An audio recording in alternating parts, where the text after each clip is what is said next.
We're pleased to present another Focus on the Family program hosted by Dr. James Dobson, world-renowned psychologist and trusted authority on parenting issues, to help enhance your family relationships.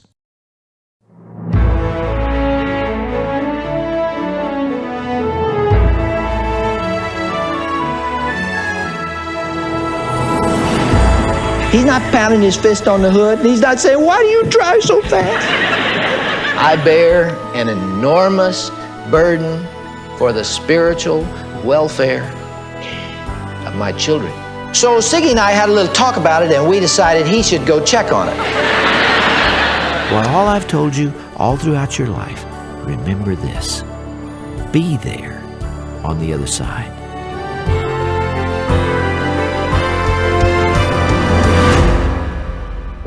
Celebrating 30 years of helping families. Welcome to this Focus on the Family anniversary broadcast.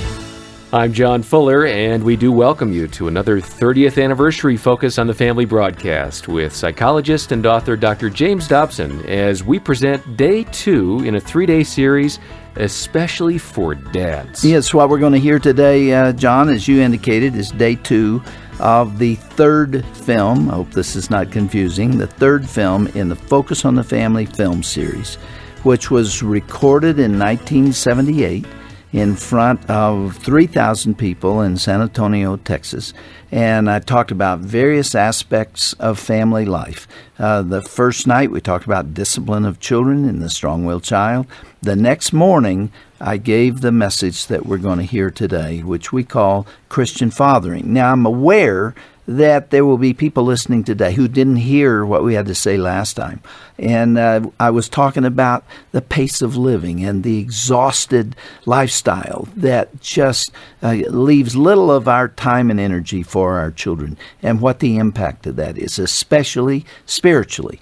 And if you don't mind, John, I'd like to go back to what we aired last time and the central theme of that message, which flows now right into what we're going to hear today. Okay. And that'll be so seamless you won't believe it. And the reason I want to re-air it is because it was so magnificent. You know, it was just a fantastic point.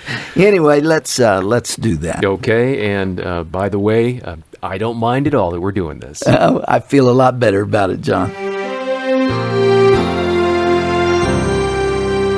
Everywhere I go across this country, it's the same story, and that is represented by fatigue and time pressure. Everybody is exhausted. Everybody is huffing and puffing and pushing and shoving and hurrying and running back and forth and working on a to-do list and never quite getting it all done. And it's a situation that becomes characterized by what I call routine panic. See, it's not atypical at all. It's constant. It's all the time. And in fact, I think we have to do things to kind of make ourselves feel better about it. And so we rationalize a bit and we convince ourselves. In fact, folks, people can look you right in the eye and tell you, and they mean it. That's the interesting thing. They really believe it. They'll tell you why, yes, it's true. We're under a great deal of pressure right now. We don't have much family life. No, we didn't take a vacation last summer. We'll probably get one next year. But we've been working pretty hard, long hours. No, we don't go to the park on Saturdays. We don't really have a lot of time together. But it's a temporary problem. See, right now, John's trying to get that master's degree, and till he gets through school, it'll be kind of rugged. So we won't have much family time till a year from June. But if we can just live till a year from June, see, then it's going to change. We'll be out of school, and everything's going to ease up. Then we're going to have family life. Everybody can tell you why they're going through temporary pressures. It's just right now. See, there's a light at the end of the tunnel. If we can just exist until a year from June, then it's going to be better. Folks, that is an illusion. Maybe it's a delusion. We have convinced ourselves that tomorrow will be different, but tomorrow won't be different because the problem is not really out there. The problem is in here. And I think we find ourselves driven month in, month out. And I want to tell you, when I asked last night, how many of you considered yourselves to be committed Christians, nearly everybody here, or so it would have appeared to me, held up your hands. And from that perspective, you ought to know at least my opinion that I see this as the greatest threat to meaningful family life, especially for Christians. Because you add church responsibilities to everything else. And you add the time that it takes for devotions and for giving and bearing one another's burdens and all the rest that the Christian ethic implies. I think we have a way of convincing ourselves that it's just sort of a temporary thing. But instead, you see, what happens is these short-term problems, they are short-term, get sandwiched back to back. So instead of it being a temporary problem, it becomes a long-term lifestyle. And we careen down the road to old age, and husbands don't know their wives, and wives don't know their husbands, and neither husbands nor wives know their children. And I see it as a tremendous barrier to everything meaningful within the family. And you know who pays the biggest price tag for it? Little children. Primarily because values are not taught to children. Values are caught by children. Have you ever heard yourself saying to your child, "Son, we've been talking about it a long time, but I'm going to take you fishing. I know you want to go, and I know a good place to go, and I'm going to take you. I really am. Now, it can't be this weekend, see, because I'm going to be gone, and I'm not sure about next weekend, but you keep talking about it. You keep reminding me. We're going to do it, and we're going to build that wagon out in the backyard. We've been talking about that a long time, too. And we'll get around to it. Just right now, see, I'm under quite a bit of pressure. Just wait till things kind of ease up a little, and we're going to do those things together." And the days flow into weeks, and the weeks flow into months, and the months flow into years, and the years flow into a lifetime, and our children are growing up right around our feet, and we don't even know them. And I see it as a tremendous barrier. And I see a lot of the adolescent rebellion growing out of the fact that children want us more than they want the junk that we buy them. Mac McQuiston told me yesterday of a study that a priest told him about last week, where American children were recently asked, if you had to give up your dad or give up the television set, which would you take? And 92% of the kids said, we'd rather have our dads. And 92% of the children, in the most part, don't have their dads. Folks, I went before the Lord a few years ago, and I asked Him for a very special favor. I said, "Lord, as long as I'm going to be speaking for you, because that's what brings me here, and as long as I'm going to be out there attempting to influence the family with the values that I believe in and that I believe you gave to me, I may as well have your message for the Christian family. Give me what you want said, and I will take the message." And in a very quiet way, not even lightning and thunder and even an audible voice or anything of that nature. I'm not trying to make something mystical out of it. But God gave me what I'm going to say to you right now. The Lord gave me this message, that if America is going to make it, it will be because husbands and fathers begin to put their families at the highest level of priorities and reserve something of their time, effort, and energy for leadership within their own homes.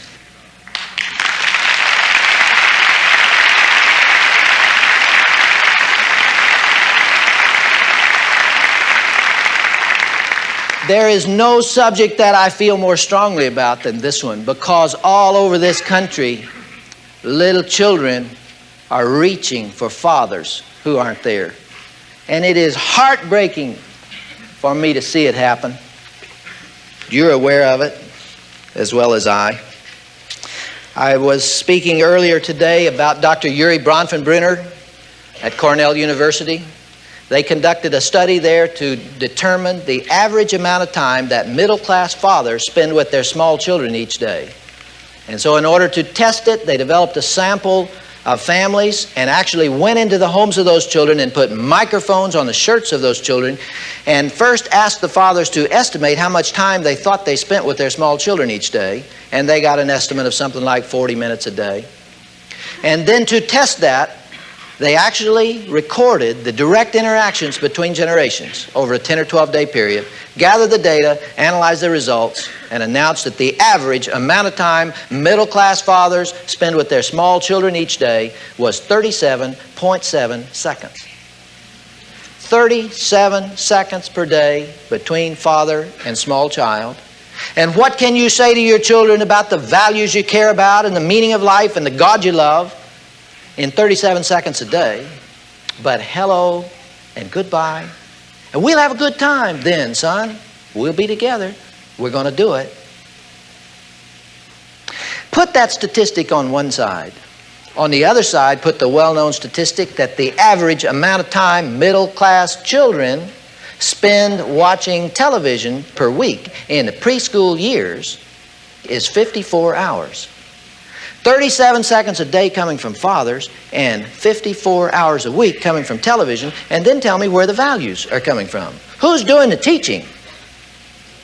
And where is that interaction? Folks, my dad was sick a while back, and I was sitting in the hospital waiting to find the results, and I picked up an American Girl magazine. You know, I must have been desperate for something to read to pick up an American Girl magazine. It was the only thing there, but the Lord laid that magazine in my hands. I'm convinced of that. And I opened the first page, and there, jumping out at me, is a section called By You, which are letters to the editors, and a little girl named Vicki Crawshar, 14 years of age, had written a little piece called That's the Way Life Goes Sometimes. Listen to what she had to say. When I was 10, my parents got a divorce. Naturally, my father told me about it because he was my favorite. Notice that she did not say I was his favorite. Honey, I know it's been kind of bad for you these past few days, and I don't want to make it worse, but there's something I have to tell you. Honey, your mother and I got a divorce. But Daddy, well, I know you don't want this, but it has to be done. Now, your mother and I just don't get along like we used to. I'm already packed, and my plane is leaving in half an hour. But Daddy, why do you have to leave? Well, honey, your mother and I can't live together anymore. Well, I know that, but I meant, why do you have to leave town?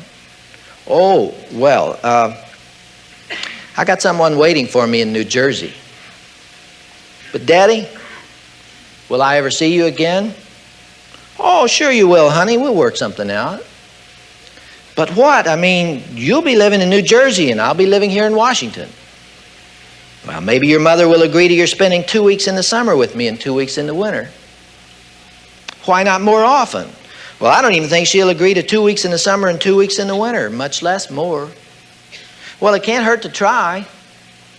I know, honey, but we'll have to work it out later. Now, my plane leaves in 20 minutes, and I've got to get to the airport. Now, I'm going to go get my luggage, and I want you to go to your room so you don't have to watch me. And no long goodbyes either. Okay, Daddy, goodbye. Don't forget to write me. I won't. Now, goodbye. Now, go to your room. Okay, Daddy. Daddy, I don't want you to go.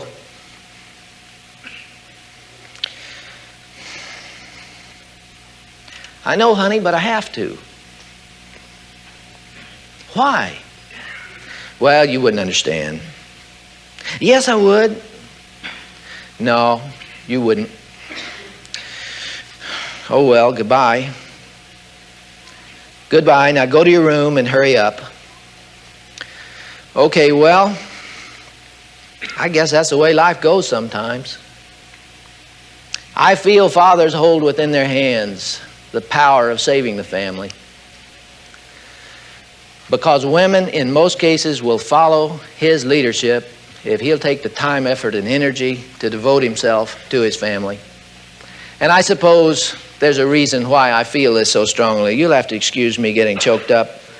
But this is kind of an emotional week for me here in San Antonio. For I came to your city almost exactly 1 year ago to speak to the Texas Pediatric Society and the Alamo Heights Methodist Church. Shirley came with me. We flew in here on a Thursday night, and I was to speak on Friday. When we arrived at the hotel at 11 o'clock, there was a message to call the pastor of the church where my mother and dad attended, Dr. Paul Cunningham, and it said, "It is an emergency." And I went to the phone. I told Shirley something terrible has happened, for them to have tracked me down here. And I called, and Dr. Cunningham said, "It is true. Your dad has had a major myocardial infarction and heart attack." Paramedics got there in just a matter of moments, 8 or 10 minutes. They were able to save him. He's now in intensive care and in pretty bad shape. I said, is he dying? And he said, no, I don't think so. He said, in fact, he's stable in an unstable condition. I said, do you think I ought to catch a plane right now and come? I have a very heavy day tomorrow. I'll cancel it. I'm sure Dr. Fitch and the others would understand. He said, no, I think we're going to make it. I'll stay in touch with you. I got up the next morning. I had one of the longest days of my life. I did 3 newspaper interviews at 9 o'clock. We ran across town and did a live radio broadcast, ran back across town and did a live television news thing at noon. Then I came running back to the hotel where I was to change clothes and immediately speak to 300 doctors at 2 o'clock. They had a meal sent up and I was just time to run in. I opened the door. Shirley met me there with tears in her eyes. I said, what's the matter, Shirley? And she said, Dr. Cunningham wants you to call him back. I ran to the phone and called Dr. Cunningham and he said, I'm afraid that I have some very bad news for you. He said, your dad isn't expected to live through the night. He has both congestion and arrhythmia, which is a terrible combination after a heart attack. And he said, we do not expect him to live. You better get here as soon as possible. And I also have to tell you that your uncle, with whom I was close, died at 10:30 this morning in the same hospital. I fell apart because what most people do not know is that my dad is not only my very good friend and my father, of course, but also my partner. Nearly everything I write originated in a conversation with him. He's had such an enormous influence on me in my adult years. My mother's primary influence was in those critical childhood years.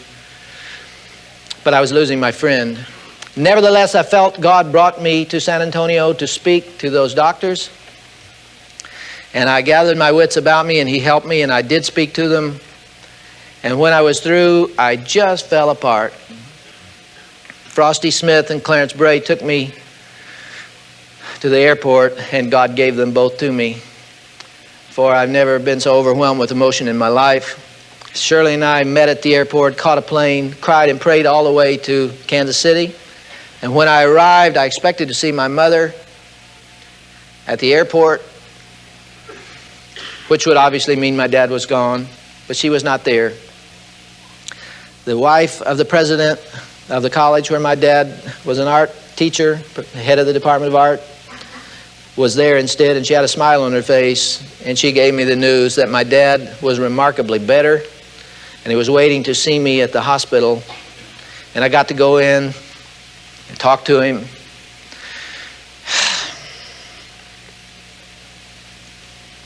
And share those things that you never get around to till it's almost too late. And I thank God that he gave me 79 more beautiful days with my dad before he took him on December 4th of last year. But the beautiful thing is that when Shirley and I were flying to Kansas City and I thought my dad was gone, I went through my childhood again. And I thought about all those moments of happiness and the happiest days of my life, and I was immediately reminded of the very happiest days I've ever experienced. When I was between 10 and 13 years of age, when my dad and I would get up in the morning before anybody else was up, sun hadn't come up, put on our hunting clothes and our hunting boots, take our little dog and slip out to the car and drive 20, 25 miles outside of our little town to a place that I used to call the Big Woods because the trees looked so big to me. We'd lock the car and go over the fence and down along a creek and follow that creek bed back into those woods, 2 or 3 miles. And my dad would find a place for me where a tree had fallen and made a little room there, and he'd get me situated under there, and then he'd go around the bend and he'd get himself situated under another tree, and we'd wait out there for the sun to come up. And the little animals didn't know we were there, and the squirrels would run back and forth, and the birds, and all of the beautiful panorama of God's nature, which he loved, would unfold before us in the morning. And something took place out there in those woods between my dad and me that didn't happen anyplace else. There was a oneness and a closeness and a communication between us that made me want to be like that man, that made me want his values for my values, and his life for my life, and his God for my God. It made me identify with him. And I appreciated him, and I thought of those happy moments. And then I was overwhelmed with emotion, and Shirley said, "What are you thinking now, Jim?" I said, "I'm thinking about the moment at the end of my life, which will come so quickly, when I lie at the point of death and my two children stand by my bedside and contemplate the happiest moments of their life. And what will it be? Will it be a dad who was always racing and running to catch a plane, to go off and speak to somebody? Will it be a dad who was always writing letters and counseling somebody and talking on the phone and being the last one to leave church on Sunday morning, never having time to talk? Will it be a dad who's being a big man on television and radio, making money? That will not matter that much to me then. What will matter to me will be what will matter to you at that moment. And that is those moments of closeness and warmth and fellowship within the family, heart to heart between generations. And I resolved on that day to slow it down. It's difficult to do. But what you all are experiencing here today is the aftermath of that decision. It's taken me a year to do it. It's hard to do. I get 750 speaking requests a year. I'm taking 2 of them next year. I never have completely cut my family out. I've been living by those standards, but I want to do better, especially when the little kids are small. I value those years. Folks, can I crack the door just about 1.5 inches and let you see me really the way I am? No guile, no games. It's dangerous to do that. Most of us never get around to it, but I can't help you unless I'm honest with you. I want to tell you something that I really care about. You want to know number one to me? At the top of the list, above all else, number one, this is it. I bear an enormous, continuing burden for the spiritual welfare of my children. It is sometimes so heavy that I ask God to remove it from me. Not because they're doing poorly. We've been very blessed. They're physically healthy. They're happy kids. They're doing well in school. But because I know I haven't won them yet. They still hang in the balance. And there is not one thing in my life that even comes close to comparing in significance to the task of winning those children to God. Words recorded 29 years ago, Dr. James Dobson. And Doctor, that is still the number one priority.